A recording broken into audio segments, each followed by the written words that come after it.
खुलुमबाय गोजोन फुंबिलिनि गासैबो बड'लेण्ड बुब्लिनि अनसायगिरिफोरखौ बरायग्रोबाय। दिनै रबिबारनि फान्जामुथिखौ फरायथिनो लादों आं रबिन बसुमतारिया।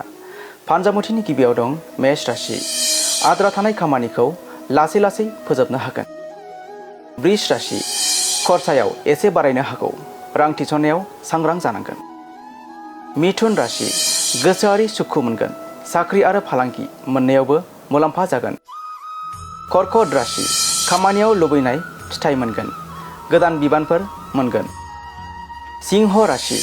जायखिजाया खामानियाव गोख्रैयै थांनायनिफ्राय गोजानाव था।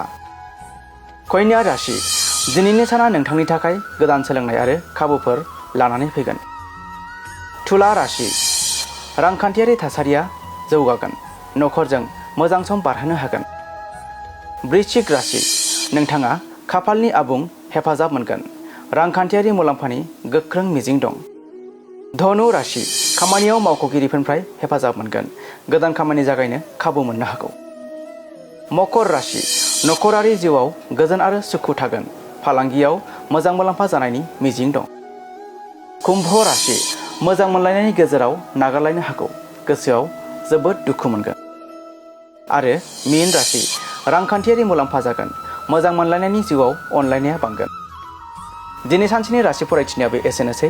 आसा खालामो नोंथांनि दिनैनि साना मोजाङै मोजां थांगोन। बेखौ बड'लेण्ड बुब्लि नखरनिफ्राय मिजिंथिबाय। गोजोन्थों।